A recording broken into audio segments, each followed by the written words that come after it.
My child will catch up on his own. Well, maybe, maybe not, and you won't really know that until he's older, will you?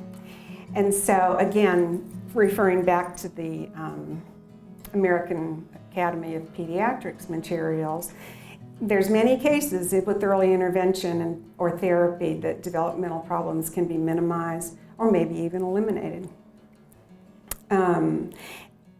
I think there's a lot of premature babies who don't need special therapies, who do really well and leave and develop and grow and do just fine.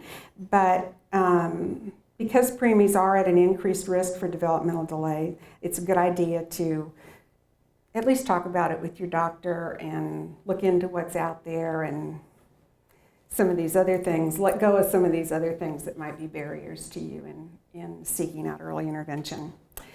Let's see, another one is, she just needs to play and have fun, not be in therapy. And I couldn't agree more. And I would say that my guess is that the private providers who've got really good early intervention on their staff would agree with that too, that that's how babies grow and learn, is by playing and exploring their environment and living their daily lives. And that's what our goal is to help you have fun with your baby, really understand your baby, read her signals, set up the environment so she can develop as well as she can. And no, there's probably not anybody in this room who would disagree that she just needs to play and have fun. But we can help you with that. Not with the big we, all of us. And this is kind of similar. I'll just work with him myself. And so what I say to that is, hooray, yay, I'm glad you want to do that, because hopefully early intervention will just enhance your ability to work. And that's a phrase I don't really like, I'll work with him myself, but enhance your ability to interact with him and play with him in ways that'll really help him learn and grow. I know I try to go back and forth between him and her, but because of Evan now, I just usually am talking about him. So I'm sorry, I mean to be emphasizing the boys. So those are, I think that's the last one, yeah. So those are some of the reasons that Kelly and I talked about why maybe parents are reluctant to seek out early intervention. And then I'm going to talk a little bit now specifically about ECI, and then there's just information about early intervention in general in that too. So early intervention services are available in every county in Texas. We've got 58 different Any Baby, like in Austin, you'll find there's Any Baby Can, there's Bluebonnet Trails, there's Easter Seals Rehab, and there's Infant Parent, thank you. They all have designated service areas, so it depends on where you live, which program would be serving you. And 30,000 children a month was our estimated average enrollment in 2010, so lots and lots of babies in Texas. We've been at it since 1981. And a lot of our rules and regulations and things that we have to abide by come from Part C of IDEA, which is the Individuals with Disabilities Education Act. So who can receive services from ECI? Any child who's birth to 36 months of age and living in Texas might be eligible. That's the first criteria, is to be within that age range and live in Texas. And families of all income levels can be served. Now, then of course there's eligibility requirements on top of that. So who's eligible for ECI? What kind of babies are eligible for ECI services? There's 3 categories. There's children with a medically diagnosed condition, like maybe Down syndrome is one.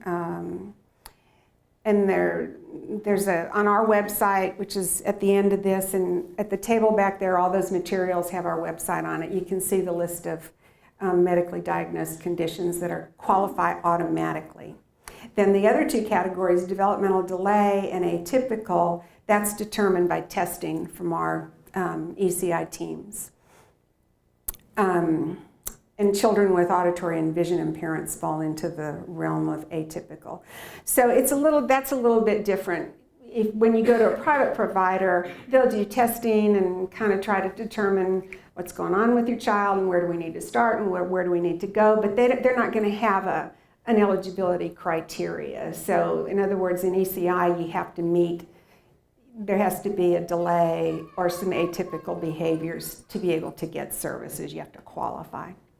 All our services are provided in your home, and someone will come to your home to do intake and assessment planning, which means they'll talk with you, get all the demographic information, tell you about the program, talk to you about how we'll do our assessments and evaluations, just those kinds of things. Then we'll do that comprehensive evaluation to determine, is there a delay? How much of a delay does your child qualify? And if he does qualify, then we write an individualized family service plan, and I've got some information further on in here about services. And that has to happen within 45 days of the referral. Hopefully it'll happen a lot faster than that, but that's the absolute limit of when it has to happen. Then services start. There has to be an IFSP before services can start. And the first service has to start 28 days after the IFSP. And then then there's transition out of the program. We provide services up until the day before your baby's third birthday, and then we're out the door, unfortunately. But, and that's one of the things we'll talk a little bit more about, is about leaving ECI. Every baby's a unique individual. That's one of the requirements for that individualized service plan, is that the services are planned individually for each child. So what kinds of services does ECI provide? There's Evan again, learning to eat solid foods. Of course, we do assessment and eval, talked about that. Audiology services for children who need a closer look at their hearing. Developmental services, which is a service that for a child who's got kind of delays in several areas, it's a service that kind of hits on all areas of development. Family counseling, and then OT and PT. I'm going to skip service coordination, screenings, social work services, speech language pathology, vision and auditory services. And then service coordination is I think it's a kind of a unique service to ECI. Every family who comes in the program has a service coordinator, and that person just kind of helps keep all the balls in the air. Make sure that all the therapists are talking to each other, that they're coordinating their services, help coordinate things that are happening outside ECI, work on transition, just kind of those kinds of assistance to families. It's not really counseling or social work, but it's more just really coordination of services. Everybody gets that. That's a required service.